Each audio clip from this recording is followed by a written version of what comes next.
Hello everyone. Today let's solve the problem number 90, subsets 2. So we have already solved the subsets, right? Subsets 1. So this will be easier. This will be similar to the same subsets 1. So what the question states here? So you can just go through the question and you can just try to understand the question with the help of the examples that they have given. So I'll just summarize the question so that it will be easier to understand. So what the question states here? We are given an integer array nums. You can clearly see here we are given an integer array nums which may contain duplicates. It may contain duplicates. So here you can clearly see 2 is repeated, right? Once. So it may contain duplicates and we need to return all the possible subsets. So we need to return all the possible subsets. And one more thing we have to consider here is empty array is a subset of this one.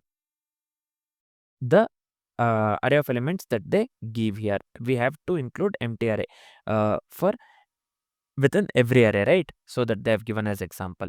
So this we need to consider. We are given an integer array nums which may contain duplicates and we need to return all the possible subsets, nothing but the power set. So the key requirement is that solution set must not contain duplicate subsets. Here they have clearly mentioned solution this one set should not contain duplicate subsets. The order of the subsets does not matter. It may be in any order, it does not matter. But solution set must not contain duplicate subsets. This is very important. Here you can clearly see 122 they have given. Here these are all the subsets of 122. It may be empty array, it may be 1, 1, 2, 122, 2 and 2, 2. Right?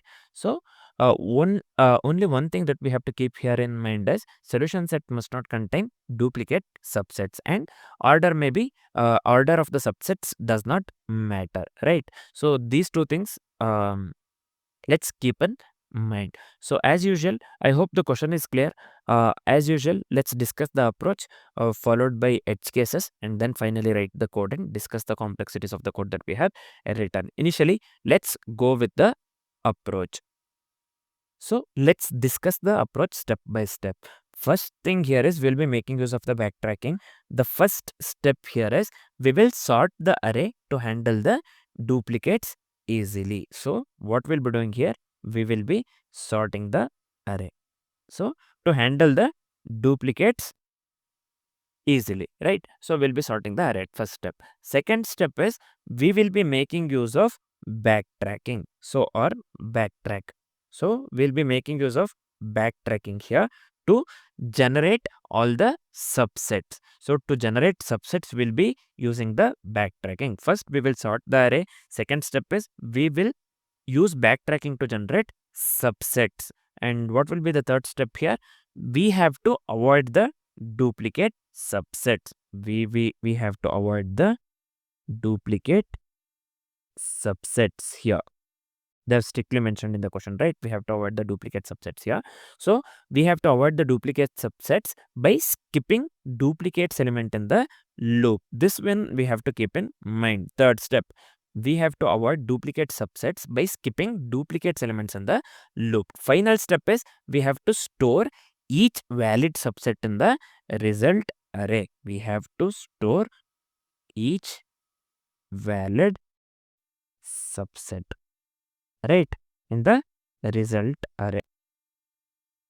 So these are the 4 steps we have to keep in mind. First thing is we are sorting the array. Second step is we are making use of the backtracking. Why? Because to generate the subsets.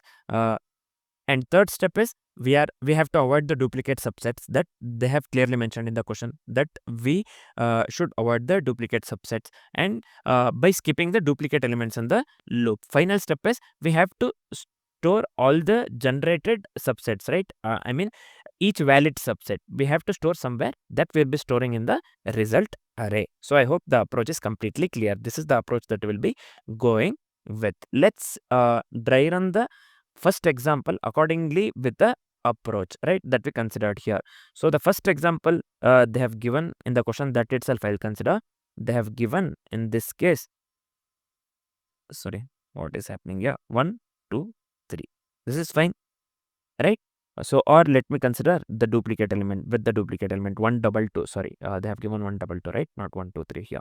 This is fine. This is the first example that they have given in the question. That itself we will try on accordingly with the approach that we considered or approach that we discussed earlier, right? So the first step is we have to sort the array, right? We have to sort the array here.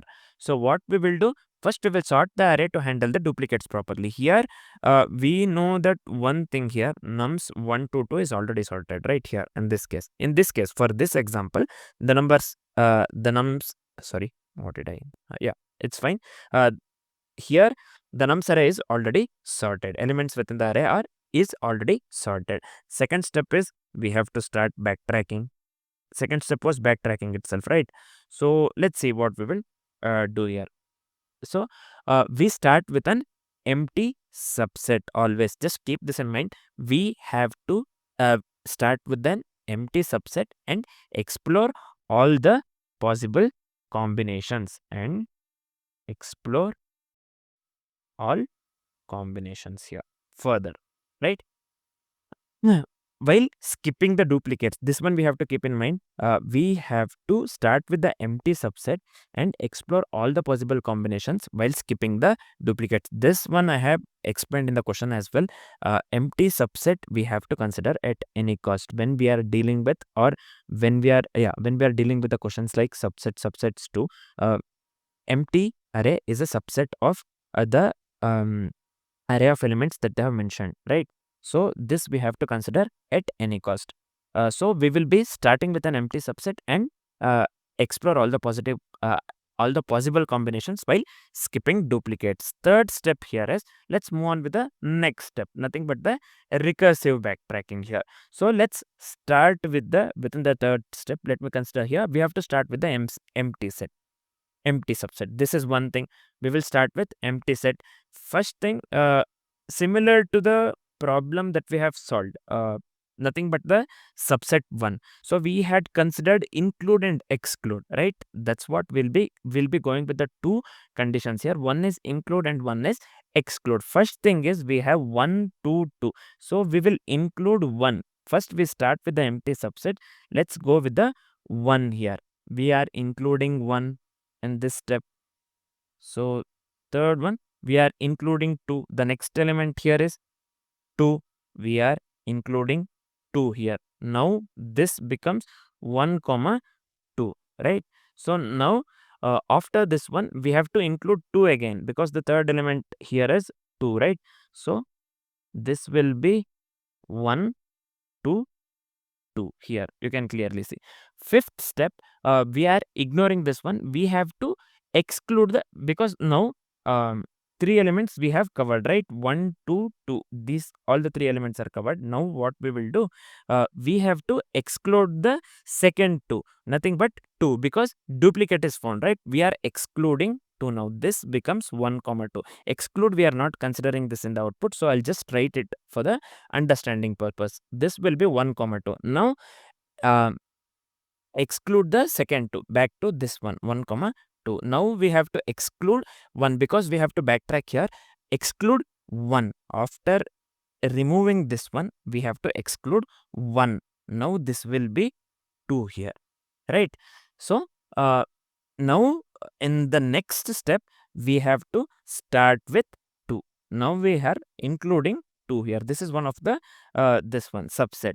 Now the next thing is we have to include the first 2 here. So just give me a second here. We have 2 now. Now we have to include the first 2. Now this will be 2 comma 2 in this case, right? So 2 2 comma 2 here in this case, right? So just give me a second here. This is fine. 2 and 2 comma 2. Then we will skip the duplicate 2 again. So we will be skipping the duplicate 2. I'll just give here skip duplicate 2. So these are the steps we need to keep in mind. First thing is we started from the empty array. Now we included 1. Next 1 comma 2, here 1 comma 2 comma 2, one more 2 is there, so we have included this one. So at this this thing, at this step we are removing 2 and excluding 1, right? Now we had 1 comma 2. When we exclude 1, we have only 2. We are including 2. We are next adding the 2, right? In this case we are adding the we are including the first 2. Now it will be 2 comma 2. Then we will skip the duplicate 2. So duplicate element should not be present. We know this one, right? So when we collect the results from the include, what we get here, first one is empty and second one is 1. Let's go with this. First one is empty, right? So let me give you empty 1. Third one is this one, 1 comma 2. Fourth one is 1 comma 2 comma 2 here. So fifth one is here 2, and finally sixth one is 2 comma 2.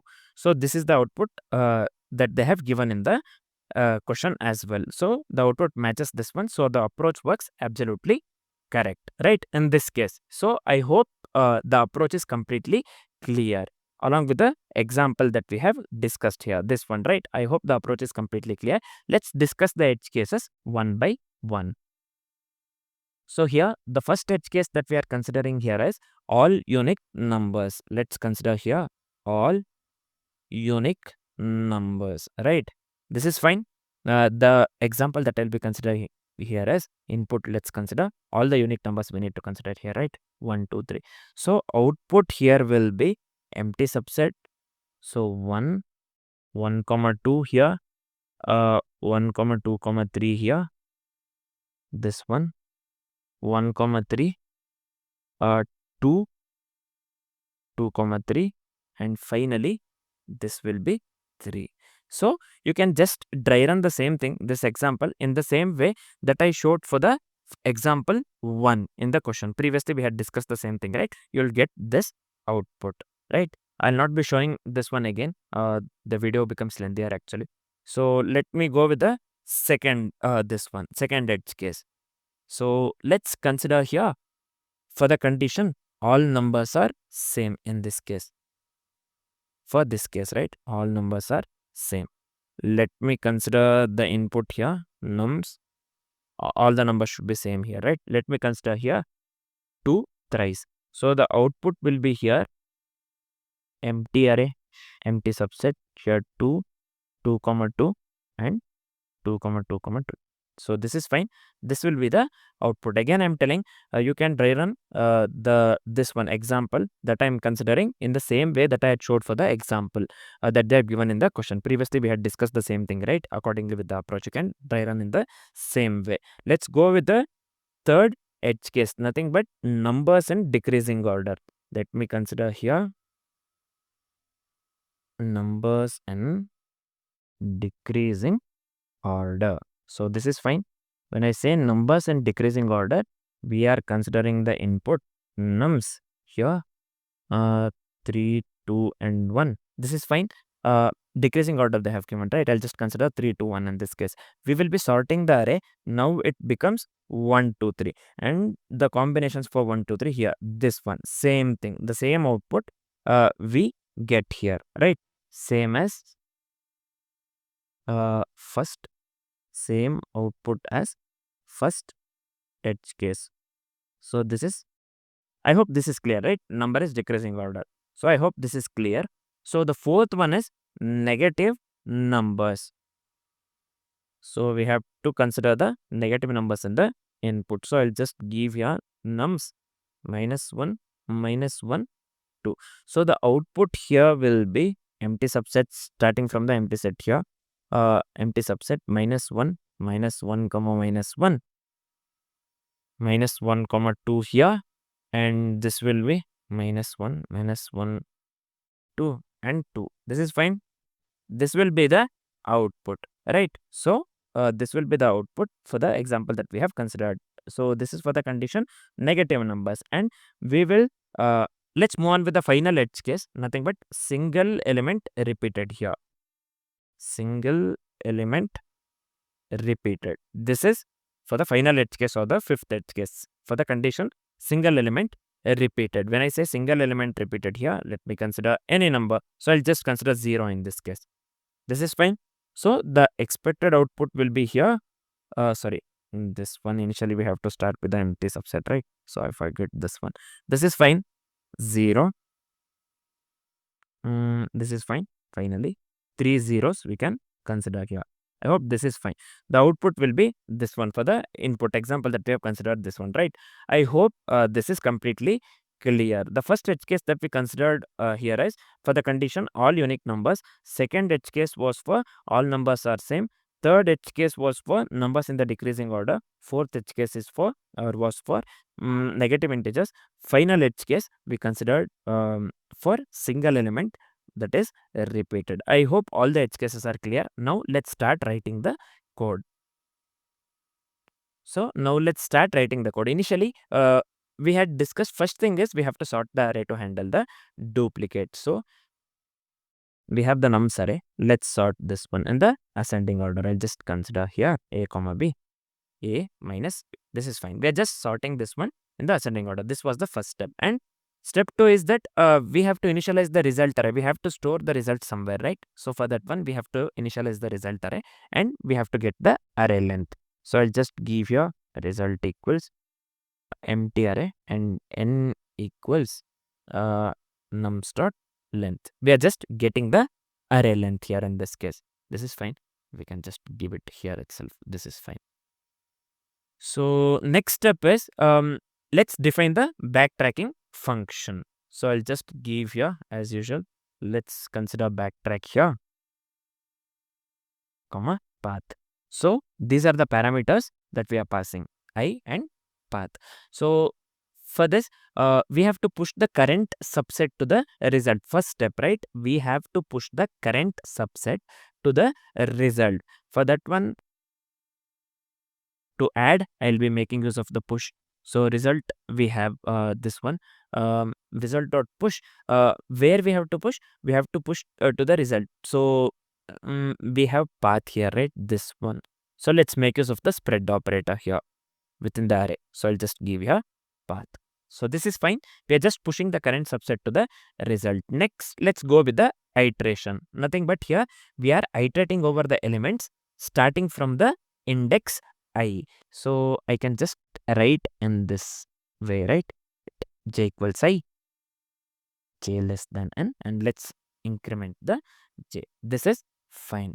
So we have to skip the duplicates. They have strictly mentioned, and we have discussed several times while discussing the approach as well as while we dry run the example. So I said this one several times. We have to skip the duplicates. This will be simple if condition here. J greater than I and nums of j here. This one equals nums of j minus 1. So what we will do, we have to skip, right? So the previous element we have sorted. We have sorted the array now.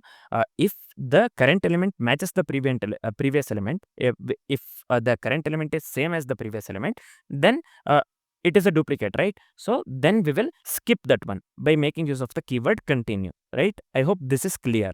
This is simple to understand, right? So next step is we are making a recursive call with the next index and updated path.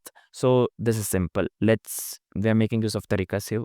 We are just making a recursive call here, right? Let me make use of the function name here. This will be j plus 1 and with the next index and updated path, as I have said, right? We are making a recursive call with next index and update path. For the next index, we are considering j plus 1 and path. I can just write here. Let me make use of the spread operator along with the nums of j. This is fine. I hope this is clear.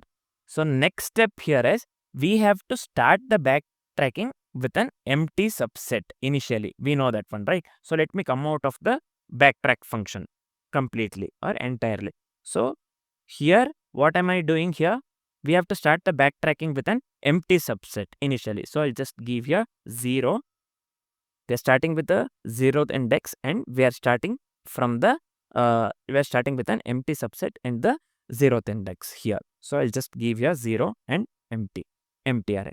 So finally we have to return all the unique subsets that we got. Nothing but in our case we have made use of the res, result array here. This one you can clearly see. Let me give the same here. Let me return the same here. So let me format the code once and let me hit the run button. So you can clearly see all the sample test cases are getting passed here. So let me hit the submit button now. So now you can clearly see all the test cases are getting passed here. So the code works absolutely correct in this case.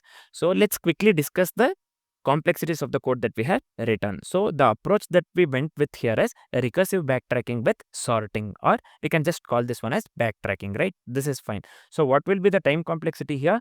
The overall time complexity would be big O of 2 to the power of n here. So why it is big O of 2 to the power of n in this case? Because each element has two choices. One is include or exclude. While discussing the example, we discuss the same thing. Also, while we solved this one, subsets 1, the problem subsets 1, we went with a similar approach, right? So I think we didn't go with the sorting. Except sorting, we went with the same approach, right? We were having the two choices. We made use of the two choices. One is include and exclude. Every element in the array is having two choices. One is include and exclude. So the overall time complexity would be 2 to the power of 1 in this, 2 to the power of n in this case. So what will be the space complexity here? The space complexity would be big O of 2 to the power of n as well. So I'll just come here. Just give me a second here. 2 to the power of n. Why space complexity here is big O of 2 to the power of n? Because it has to store all the subsets in the memory. We have to, here you can clearly see, we have to display all the subsets, right? All the subsets. So we have to store all the subsets in the memory as well. So the space complexity would be big O of 2 to the power of n. So the time complexity and the space complexity of the code that we have written is this one, big O of 2 to the power of n. I hope the solution is completely clear. For now, this is it. Thanks for watching, guys.